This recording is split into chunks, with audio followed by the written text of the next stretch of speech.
Alright guys, what is up? Casual Kid Kyle here, and today I've got the Sigelei 100 watt.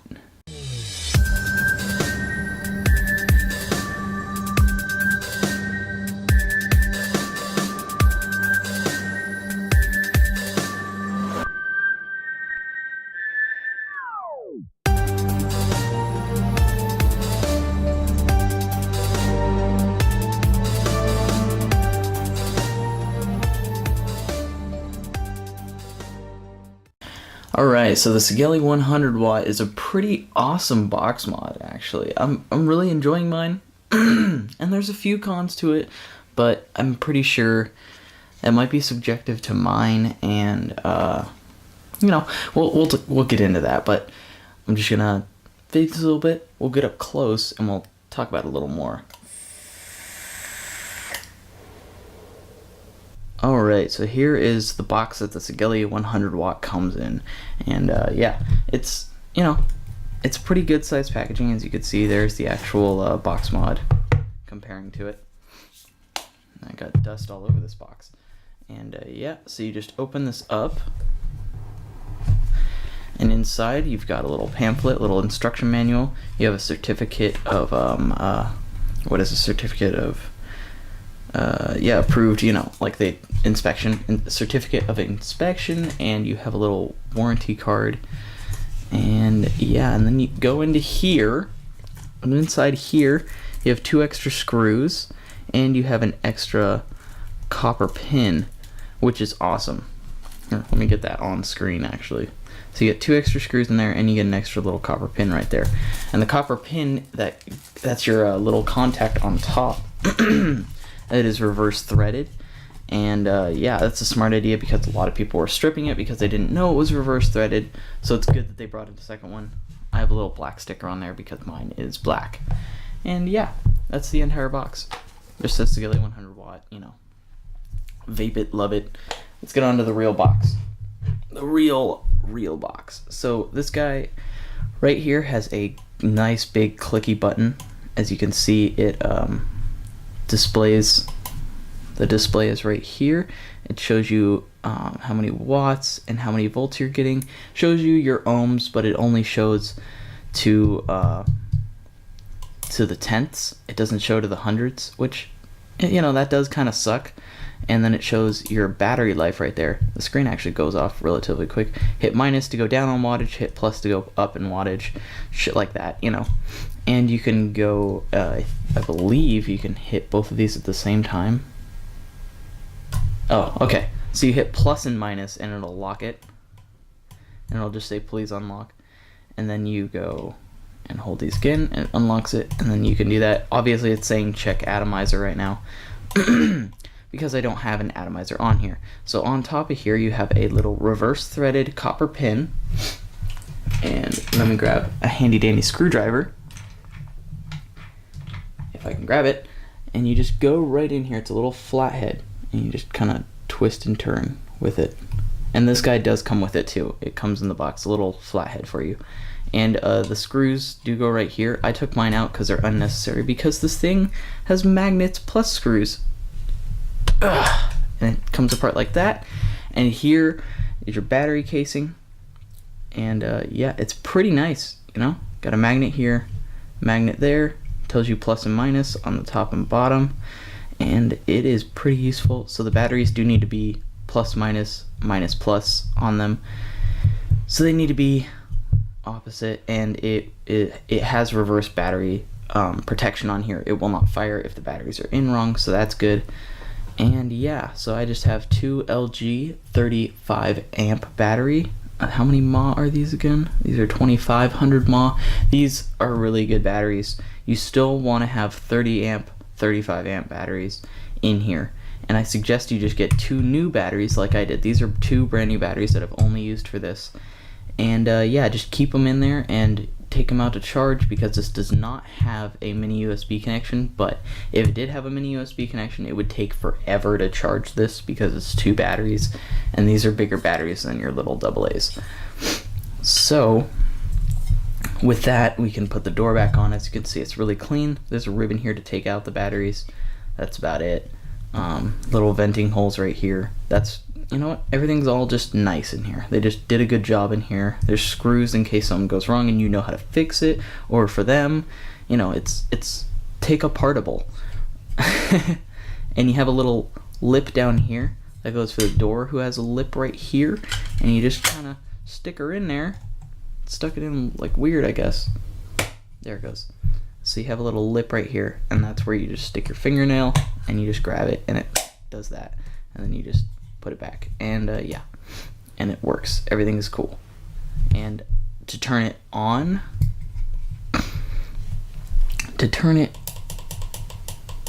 there you go. To turn it off, it's 5 clicks, and turn it back on, it's 5 clicks. Now, as you notice on my screen right here, I have a little line.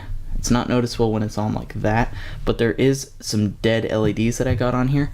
It was literally from me having it like this, and I dropped it like that, and I didn't have my trusty little towel here, and it just went gunk like that, and it completely destroyed my LED on that one little bit.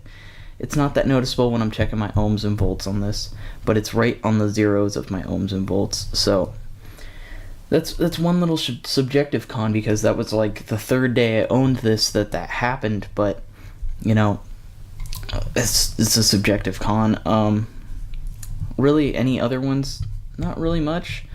It can be a little wonky sometimes when you have your Addy on here. It will, you know, it'll read your ohms for you and adjust your wattage and voltage to that. So I'm going to put my Patriot on here, which has a 0.2, I think it's a 0.28 coil. So it's going to give me 80 watts and 4.3 volts. And yeah, I mean, it's going to fire that, right? It's going to do that great. And you know, 80 watts is usually where I like to keep this. And sometimes when your RDA gets too hot, it'll read the ohms improperly, and it'll give you all these wacky little volts, and it'll give you weird hits. And I've just noticed it can do that. If your RDA gets too hot, sometimes it'll read the ohms too high, and it'll all of a sudden give you like 8 volts, and you'll just get a really bad hit, because it's like you had a 4.3 volt hit and now you have an 8 volt hit, and you just dry out, you just destroy your cotton and everything. So that has happened to me a couple times where I've vaped it too much and all of a sudden my RDA is too hot and it can't read it properly and things go wrong. And yeah, and I've noticed if this thing isn't down enough on the connection, on the little copper pin connection, like it's got too much of a gap up here, that it might also read improperly, because this thing can move on the threads a little bit and it can change your ohms just slightly. And yeah, so the little like ohm reader inside here is a little finicky, so it can, you know, jump up and jump down sometimes on you. And yeah, as you can see when you fire it, sometimes you get some battery sag, sometimes you don't, but this battery life is actually pretty accurate. But one thing is that I've noticed, if I'm running a 0.25 coil, let's say, it'll take me down to about 35-40%, and then it won't have enough battery life in order to give me whatever volts I want, unless they go low down into wattage. Like if I wanted to do 90 watts and I only had like 35% battery at a 0.25 coil, it's just not going to let me do that, because it's too much battery life, and it sucks up some of the battery life, and it creates higher voltage than these batteries can give you. So when the batteries are too low, they can't reach that voltage, and it should tell you just to recharge your battery. Instead, it still says 35%, which makes me think that I have a third of my battery left, which I don't. I don't have a third of my battery left, and that is one con. It should be more accurate on the battery life, but it's not. So that's pretty much all I gotta say about this guy. Other than those little finicky things, it's pretty good. You know what? It's a good little device. It works great. I've been using this instead of a mech mod for a long time. Yeah, we'll blow some clouds on this guy, and then we'll be done. We'll be done with this. Yeah. See you up on the original screen.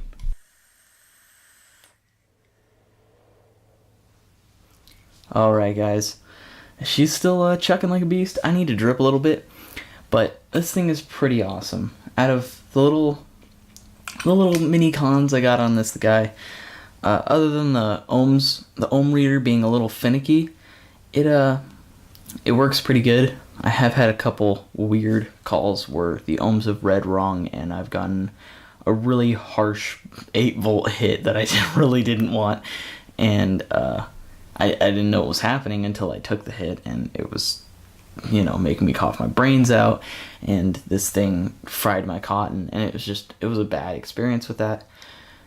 But it only did that like once or twice. Other than that, if you've got some steady ohms in here, like I know a mech mod will hit your ohms no matter what, at whatever voltage. So if you have a little bit of a short or a little bit of a loose screw, it won't really matter on a mech mod for a little bit. It'll just hit not as good. But this one will try to adjust based off of what your ohms are. Therefore, if you all of a sudden jump up higher in ohms, it's going to jump up your voltage instead of just keeping you at the same voltage and, giving you less watts and all that. So that is one thing it tries to adjust with your ohms, which, is better, but at the same time it hits too much because your ohms jumped up too high, which normally on a mech mod would have given you a horrible hit. You would have checked your screws, you would have made sure, and you would have found that loose screw, or you would have found that piece of metal touching, and you would have fixed it, and it would have been fine, and you would have been vaping fine. But instead of this, it would give you even greater of a hit, and that's what you would get off of it, and and you'd be coughing. So, really, that pisses me off more than a mech mod, but that's all I got to say on that part. On the looks of it, looks pretty cool. The corners are a little, tough on here. They're a little tough to grab. They're a little, cornery, not really rounded out.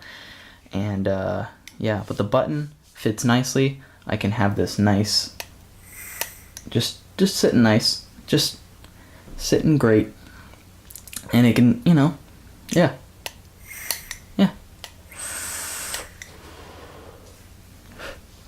And this thing can hit like a mech mod and more.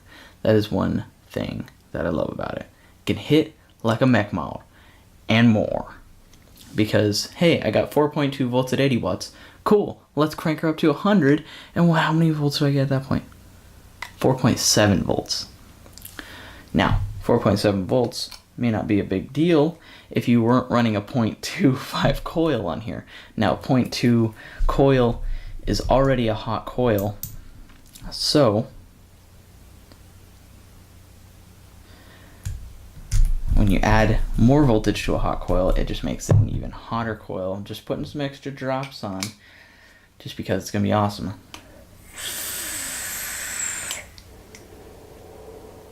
Woo! Yeah, this thing hits awesome. And yeah, that's all I gotta say about this. Let's do some cloud compilation, shall we?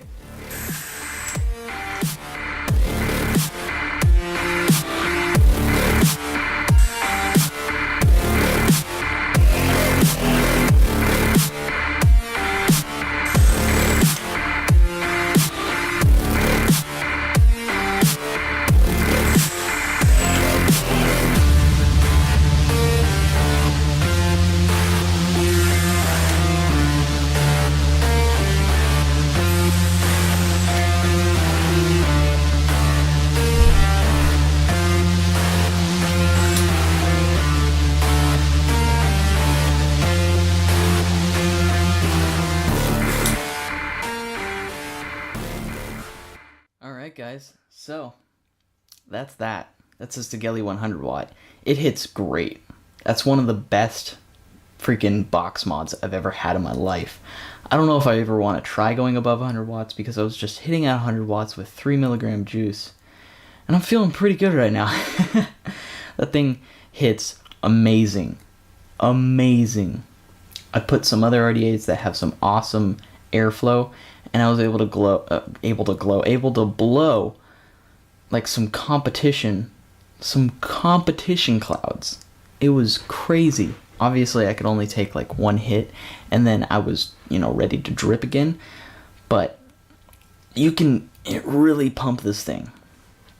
And if you can, it's stable down to 0.15. I didn't even mention this. It's stable down to 0.15 ohms, and it goes all the way up to 3 ohms for its range of the ohms. And it'll give you up to, I think, 7 volts is its maximum. Even though it'll read higher, I'm pretty sure 7 volts is as high of the voltage it'll go. But man, 7 volts?